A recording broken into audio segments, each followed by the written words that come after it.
Hello students, कैसे हैं आप सभी। पिछली बार सक्सेशन क्या होती है इसके बारे में तो हमने डिस्कस कर ही लिया था, लेकिन इस बार एनसीईआरटी बुक में हमें प्लांट्स की सक्सेशन के बारे में जो एक जनरल आइडिया दिया हुआ है, जो थोड़ा बहुत बताया हुआ है, वो देख लेते हैं। Based on the nature of the habitat, whether it is water or very wet areas or it is very dry areas, succession of plants is called hydrarch or xerarch respectively. अब सक्सेशन की process यानी plants की जो community establish हो रही है, एक ऐसी जगह जहाँ कोई प्लांट्स नहीं थे वहाँ पर प्लांट्स धीरे धीरे आकर रहना शुरू कर रहे हैं। इस प्रोसेस को दो तरह की जगह से शुरू किया जा सकता है। एक ऐसी जहाँ पर काफ़ी पानी है, वाटर की अवेलेबिलिटी है, बहुत ही वेट एरियाज हैं, या हो सकता है पूरी तरह से एक्वेटिक ही हैबिटेट है। और दूसरा बहुत ही एक ड्राई एरिया से जहाँ पर पानी की कमी है। तो जब हम एक वेट एरिया से प्लांट्स की सक्सेशन स्टार्ट करेंगे तो इसे हाइड्रार्च सक्सेशन कहते हैं, और जब ये ड्राई एरिया से शुरू होती है इसको हम ज़ेराच सक्सेशन कहते हैं। Hydrarch succession takes place in wet areas and the successional series progress from hydric to mesic conditions, यानी बहुत ज़्यादा वेट कंडीशन से और फिर मीडियम वाटर कंडीशंस की तरफ ये सक्सेशन उस प्लांट कम्युनिटी को ले जाती है। As against this, xerarch succession takes place in dry areas and the series progress from xeric to mesic conditions. अब again, अगर बहुत ड्राई एरिया से भी सक्सेशन शुरू हुई है तो प्लांट्स की सक्सेशन इस इकोसिस्टम को, इस जगह को, इस एरिया को ऐसी दिशा में ले जाएगी कि वहाँ पर again medium water conditions create हो जाए, ना बहुत ज़्यादा वेट ना बहुत ज़्यादा dry.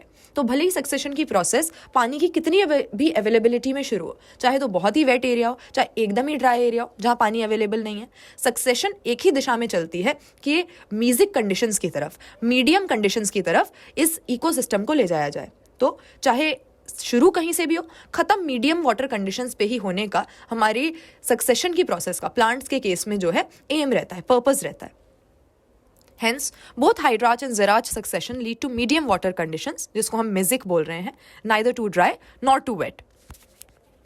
The species that invade a bare area are called pioneer species. एक जगह है जहाँ पर कोई भी नहीं रहता और कोई एक स्पीशीज वहाँ पर पहुँच गई रहने के लिए, इसको हम पायनियर स्पीशीज कहते हैं, जो पहली बार किसी हैबिटेट को कोलोनाइज करती है।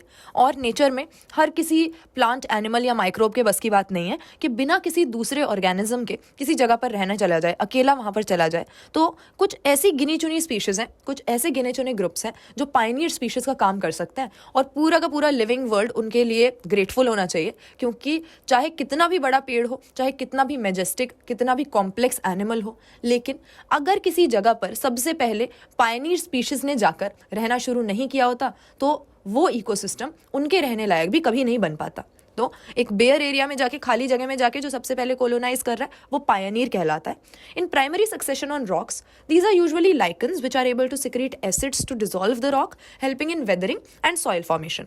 तो ज़्यादातर हम क्या देखते हैं कि लाइकन्स या मॉसेस, इस तरह के जो सिंपल ऑर्गेनिजम्स हैं वो पायनियर स्पीशीज का काम करते हैं। किसी पत्थर पर जाकर रहना शुरू कर देते हैं, वहाँ पर उसको एक सबस्ट्रेट की तरह यूज़ करके उगने लगते हैं, और धीरे धीरे कुछ ऐसे एंजाइम सिक्रीट करते हैं कि उस रॉक की डिकम्पोजिशन होने लगती है, वो गलने लगता है और सॉइल की फॉर्मेशन हो जाती है।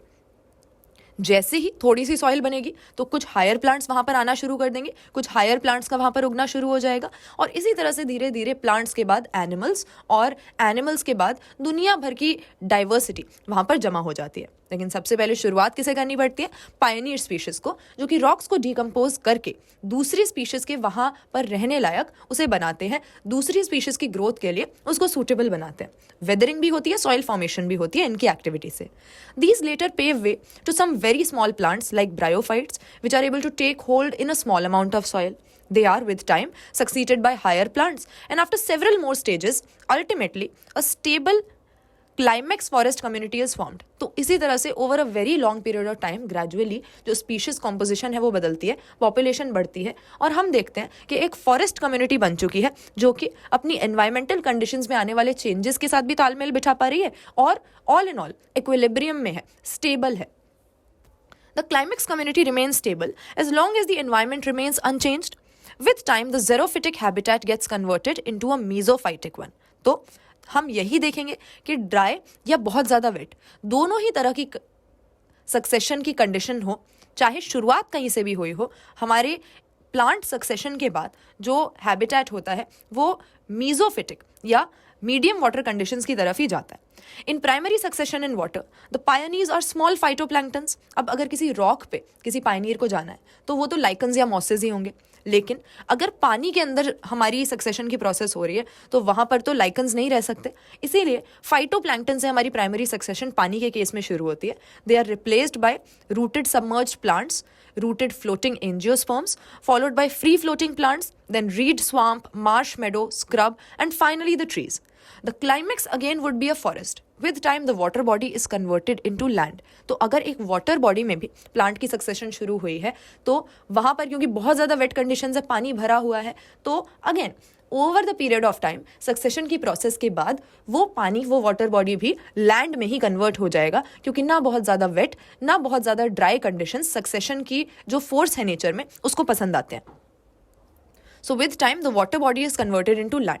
अब हमें कई सारे यहाँ पर नाम दिए हुए हैं, तो ये जो डिफरेंट स्टेजेस हैं प्लांट्स की सक्सेशन में, इनके बारे में हमें थोड़ा ध्यान रखना है कि रीड स्वैम्प के बाद मार्श मेडो स्टेज आती है और फिर फाइनली हमारी क्लाइमेक्स कम्युनिटी आती है.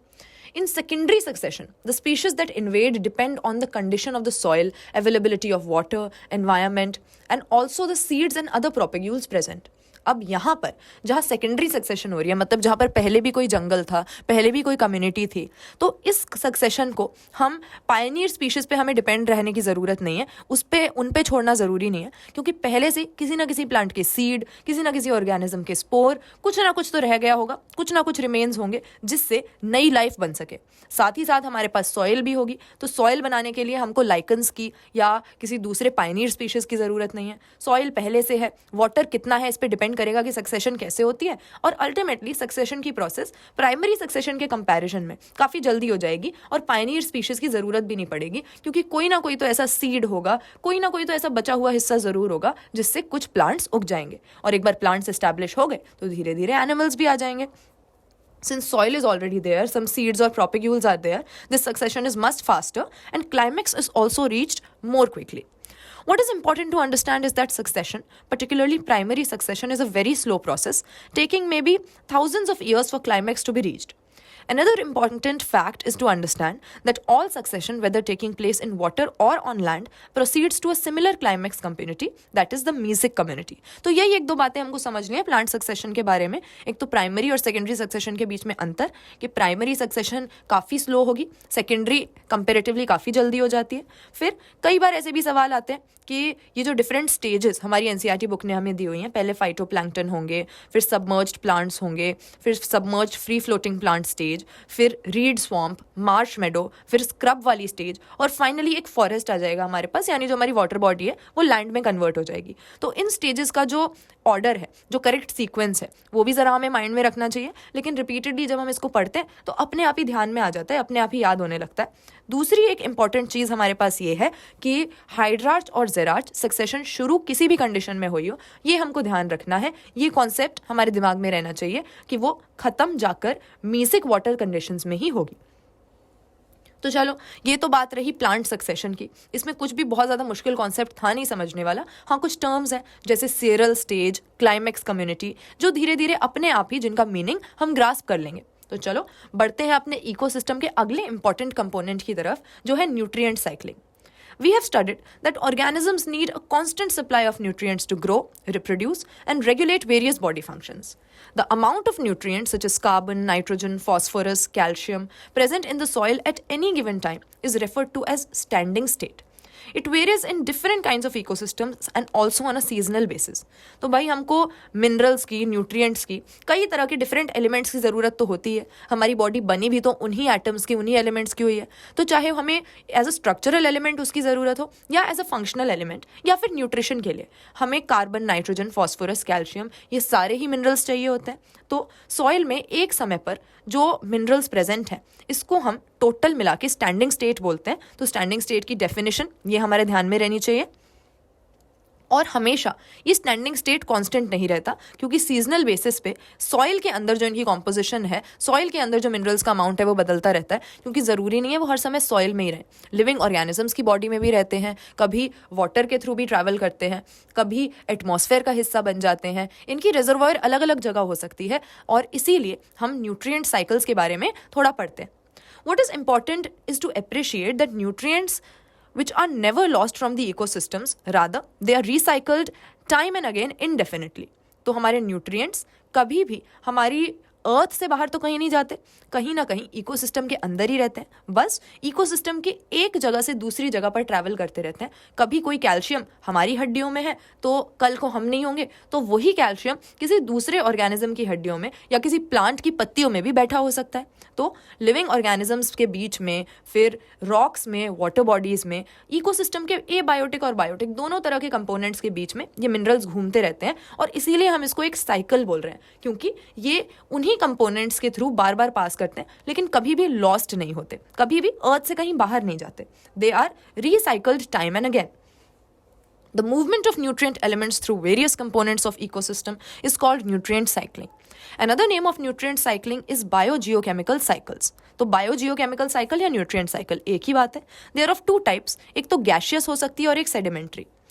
The reservoir for gaseous type of nutrient cycle, जैसे कि नाइट्रोजन साइकिल हो गई, कार्बन साइकिल हो गई, it exist in the atmosphere, यानी हवा में हमें उस मिनरल एलिमेंट का अच्छा खासा अमाउंट मिलेगा, और हवा के थ्रू ही लिविंग ऑर्गेनिजम्स की बॉडी में भी ये ट्रांजिट करेगा या पहुंचेगा। और दूसरी तरफ है हमारी सेडिमेंट्री साइकिल, जैसे सल्फर और फॉस्फोरस की हो गई। Their reservoir is located on the earth's crust. तो यहाँ पर अर्थ की क्रस्ट में, सॉइल में, रॉक्स में हमारी मेन रिजर्वॉयर उस पर्टिकुलर मिनरल की होती है।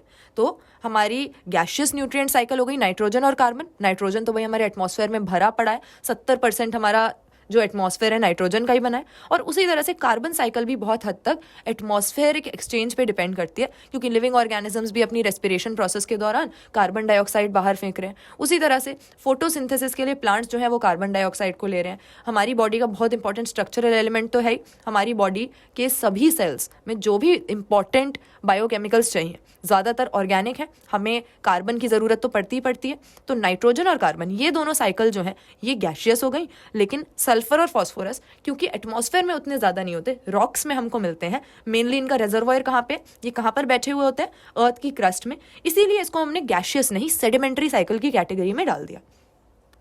Environmental factors like soil moisture, pH, temperature regulate the rate of release of nutrients into the atmosphere.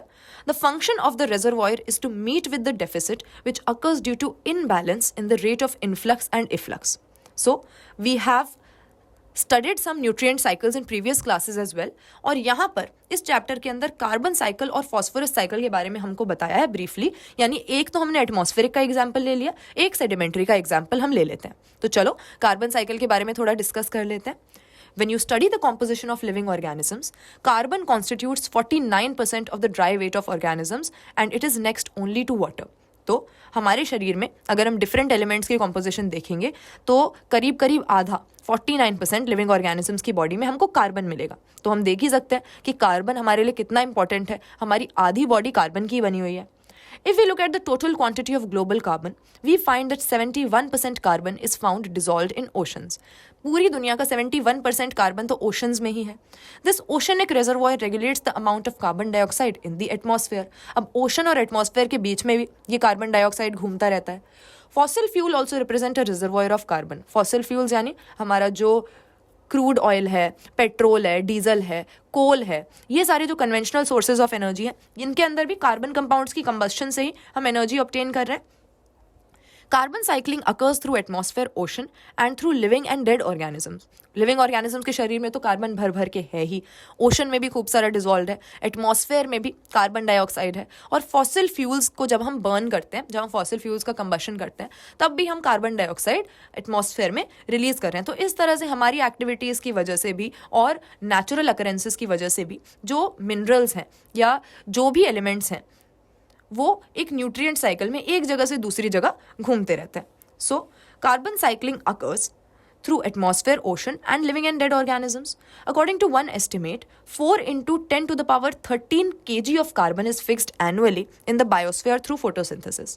A considerable amount of carbon returns to the atmosphere as carbon dioxide through respiratory activities of producers and consumers. Respiration जो भी करेगा, oxygen लेके carbon dioxide बाहर फेंक देता है। तो living organisms इस तरह से भी अपनी बॉडी के थ्रू कार्बन का ट्रांसिट करवा रहे हैं। Decomposers also contribute substantially to CO2 pole by processing waste materials and dead organic matter of land or oceans. Some amount of fixed carbon is lost to sediments and removed from circulation. कुछ तो ऐसा भी होता है जो कि किसी living organism के शरीर में भी नहीं है, एटमॉस्फेयर में भी नहीं है, पानी में भी नहीं है, कहीं जाकर अनअवेलेबल हो गया, छुप गया तो it is sometimes removed from circulation. Burning of wood, forest fire, and combustion of organic matter, fossil fuel, volcanic activity. These are all additional sources for releasing CO2 into the atmosphere. तो हम कोई भी चीज़ जला रहे हैं, किसी भी fossil fuel का कंबशन कर रहे हैं, इससे होगा क्या? किसी भी तरह के कंबशन से कार्बन डाइऑक्साइड एटमॉस्फेयर में ऐड होता चला जाता है. और इसीलिए आजकल तो ह्यूमन बींग्स इतने फॉसिल फ्यूल्स यूज़ कर रहे हैं और इतनी एनर्जी की उनको रिक्वायरमेंट है कि large amount of carbon dioxide has been added to the atmosphere which is causing problems on a global scale. Carbon dioxide एक ग्रीन हाउस गैस भी है, तो आगे एनवायरमेंटल इश्यूज के अंदर उसके बारे में भी हम पढ़ेंगे. फिलहाल तो बस हम लिविंग ऑर्गेनिजम्स के पॉइंट ऑफ व्यू से देख रहे हैं. तो these activities also release CO2 into the atmosphere. Human activities have significantly influenced the carbon cycle. Rapid deforestation and massive burning of fossil fuel for energy and transport have significantly increased the rate of release of carbon dioxide into the atmosphere. तो हमारी activities की वजह से ज़रूरत से ज़्यादा carbon dioxide atmosphere में हो गया, ये तो हमने बोला ही था. तो देखो भाई, इन सारी चीज़ों से पास होता हुआ, इकोसिस्टम के डिफरेंट कंपोनेंट से पास होता हुआ कार्बन घूमता रहता है. और क्योंकि एटमॉस्फेयर में खूब सारा कार्बन पहुंच जाता है, इसीलिए इसको हमने गैशियस साइकिल में गिना. लेकिन अब बात कर लो जरा सेडिमेंट्री साइकिल की. फॉस्फोरस साइकिल में देखो क्या होता है. Phosphorus is a major constituent of biological membranes, nucleic acids and cellular energy transfer systems. कैसे भाई? अपनी सेल मेम्ब्रेन का अगर आप कॉम्पोजिशन देखोगे, उसके अंदर फॉस्फोलिपिड होते हैं, तो फॉस्फोरस उसमें आ गया. न्यूक्लिक एसिड में हमारे डीएनए के अंदर फॉस्फेट ग्रुप होता ही होता है, तो डीएनए में भी फॉस्फोरस है. और cellular energy transfer system, ATP को देखो. एटीपी क्या है? Adenosine triphosphate. So obviously living organisms के लिए फॉस्फोरस भी एक बहुत ही इंपॉर्टेंट एलिमेंट है और बहुत से इंपॉर्टेंट मॉलिक्यूल्स का वो हिस्सा है. Many animals also need large quantities of this element to make the shells, bones and teeth. दांतों में, हड्डियों में, और कई सारे एनिमल्स के शेल्स में हमें फॉस्फोरस मिलता है. The natural reservoir of phosphorus is rock. Rock से ही फॉस्फोरस ऑब्टेन हो सकता है पूरे के पूरे इकोसिस्टम को. Which contains phosphorus in the form of phosphates. Phosphate salts के फॉर्म में वहाँ पर हमें फॉस्फोरस मिलेगा.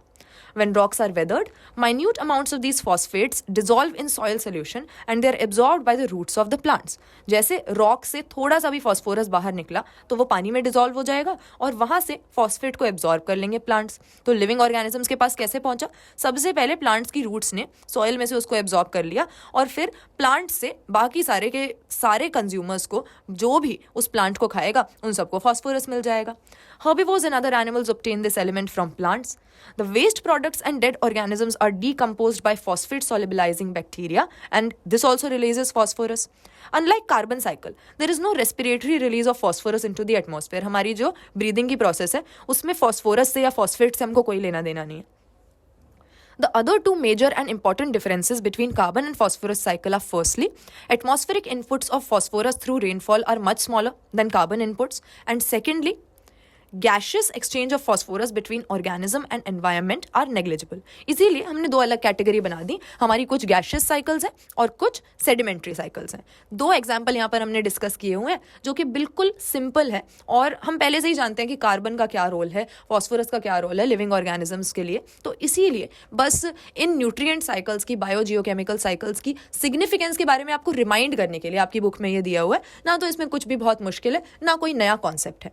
अगली बार हम बात कर लेंगे इकोसिस्टम सर्विसेज के बारे में, बल्कि छोटा सा टॉपिक है, अभी भी हम डिस्कस कर सकते हैं और इसके साथ हमारा चैप्टर कंक्लूड हो जाएगा और फिर बायोडाइवर्सिटी एंड कंजर्वेशन पे हम मूव ऑन कर पाएंगे. So let's start reading. Healthy ecosystems are the base for a wide range of economic, environmental and aesthetic goods and services. तो इकोसिस्टम के बारे में हम पढ़ तो रहे हैं, लेकिन असल में इकोसिस्टम के बारे में जानकर हम उस पर कोई एहसान नहीं कर रहे, बल्कि हमारे सर्वाइवल के लिए भी नेचुरल इकोसिस्टम्स बहुत ज़रूरी हैं. अब चाहे हम अपने घर में एक आर्टिफिशियल मैन मेड इकोसिस्टम बनाकर रहते हैं, लेकिन हमारा सर्वाइवल पॉसिबल नहीं होगा अगर नेचुरल इकोसिस्टम्स एग्जिस्ट ना करें. अगर नेचुरल इकोसिस्टम्स को हम डिस्टर्ब करके डिस्ट्रॉय कर देंगे तो सिर्फ मैन मेड इकोसिस्टम से ये दुनिया नहीं चल पाएगी. Healthy ecosystems are the base for a wide range of economic, environmental and aesthetic goods and services. The products of ecosystem processes are named as ecosystem services. तो जो भी ज़रूरत हमको इकोसिस्टम्स की है, नेचुरल इकोसिस्टम से जो भी फायदे हम डिराइव करते हैं, इसको इकोसिस्टम सर्विसेज कहा जाता है. For example, healthy forest ecosystems purify air and water, they mitigate droughts and floods, cycle nutrients, generate fertile soils, provide wildlife habitat, maintain biodiversity, pollinate crops, provide storage site for carbon, and also provide aesthetic, cultural and spiritual values. तो देख लो भाई, इतने सारे फायदे हैं एक natural forest ecosystem के. Air और वाटर साफ रहेगा, नेचुरल कैलामिटीज ज़्यादा नहीं होंगी, न्यूट्रिएंट साइकिलिंग नॉर्मल चलती रहेगी, क्रॉप्स की पॉलिनेशन के लिए भी हम डिपेंड करते हैं दूसरे ऑर्गेनिजम्स पे. तो ये सारे ऑर्गेनिजम्स की पॉपुलेशन एक सही बैलेंस पे बनाए रखने के लिए नेचुरल इकोसिस्टम की ही ज़रूरत है. ह्यूमन बींग्स खुद से ये सब नहीं कर सकते. जो प्रोसेसेस अपने आप ही ऑटो पायलट मोड पे एक नेचुरल इकोसिस्टम के अंदर चलती रहती हैं और इनकी हमारे सर्वाइवल के लिए हमको ज़रूरत भी है. Though value of such services of biodiversity is difficult to determine, it seems reasonable to think that biodiversity should carry a hefty price tag. इतने सारे काम सोचो, अगर हम खाना खा पा रहे हैं तो इसीलिए क्योंकि हमने जब गेहूं की फसल उगाई थी तो किसी ना किसी इंसेक्ट ने आके उसको पॉलिनेट कर दिया था. और अगर ये पॉलिनेशन का काम हमसे कहा जाए कि तुम्हें खुद करना है तो सोचो कितने सारे मजदूर लगेंगे पोलन ग्रेन्स को हर एक छोटे छोटे फूल पे जाके पहुंचाने के लिए. इसीलिए माना जाता है कि इकोसिस्टम सर्विसेज जो कि नेचुरल इकोसिस्टम्स फ्री में हमको चीज़ें दे रहे हैं, फ़ायदे दे रहे हैं, सुविधाएं दे रहे हैं, ये अगर हमें खुद से काम करने पड़े तो हम इसे कभी अफोर्ड ही नहीं कर पाएंगे. Robert Constanza and his colleagues have very recently tried to put price tags on nature's life support services. Researchers have put an average price tag of $33 trillion a year, and these fundamental ecosystem services, which are largely taken for granted because they are free. This is nearly twice the value of global gross national product. तो दुनिया का जो GNP है $18 trillion है और ecosystem services का अंदाजा लगाया गया है कि वैल्यू है $33 ट्रिलियन. तो पूरी दुनिया मिलकर भी इसको अफोर्ड नहीं कर पाएगी अगर हम अपने सारे पैसे बाकी सब चीज़ों को छोड़ के सिर्फ इकोसिस्टम सर्विसेज को ही दे दें. Out of the total cost of various ecosystem services, soil formation accounts for 50%. Soil formation बड़ा ही मुश्किल, बड़ा ही लंबा काम है जो कि नेचर की फोर्सेज, वाटर, एयर, ये सनलाइट मिलकर अपने आप कर देते हैं. मगर अगर हमसे कहा जाए कि लो ये पत्थर और इसे सॉइल बना दो, तो ये काम करने में एक तो हम बहुत सारी एनर्जी खर्च कर देंगे, दूसरी चीज़ एनर्जी भी पैसों की आएगी. अगर हम ह्यूमन बींग्स को यूज़ करेंगे इसके लिए तो जिन ह्यूमन बींग्स को एम्प्लॉय करेंगे उन्हें भी पैसे देने पड़ेंगे. कुल मिला के जो सॉइल अपने आप ही नेचुरल इकोसिस्टम्स में बनती है और हमारे अर्थ पे लाइफ का आधार बनी हुई है, इस सॉइल को अगर हमसे कह दिया जाए कि तुम्हें खुद बनाना है तो ये हमारे बस की बात नहीं होगी. So it accounts for about 50% of the ecosystem services. Contributions of other services like recreation and nutrient cycling are less than 10% each. इसी तरह से क्लाइमेट रेगुलेशन और वाइल्ड लाइफ के लिए जो हैबिटेट प्रोवाइड कर रहे हैं नेचुरल इकोसिस्टम्स, उसको भी 6% यहाँ पर वेटेज दी गई है. तो ये वाला पार्ट चैप्टर का आपको बस यही समझाने के लिए कि नेचुरल इकोसिस्टम्स की सिग्निफिकेंस कितनी ज़्यादा है. और हम जब अपने घर में बैठे रहते हैं, अपने कमरे में बैठे रहते हैं, तो हमें लगता है कि वो चीज़ काफ़ी डिस्टेंट है, नेचुरल इकोसिस्टम्स के बारे में सोचते भी नहीं. कई बार तो बहुत बहुत दिनों तक किसी नेचुरल इकोसिस्टम के आसपास तक नहीं जाते. लेकिन असल में जब तक ये इकोसिस्टम्स एग्जिस्ट कर रहे हैं, जब तक ये बने हुए हैं, तब तक ही हमारी लाइफ भी पॉसिबल है. चलो, ये भी चैप्टर खत्म हो गया और अगली बार बायोडाइवर्सिटी एंड कंजर्वेशन लेकर यहीं पर मिलते हैं. तो तब तक के लिए बाय बाय.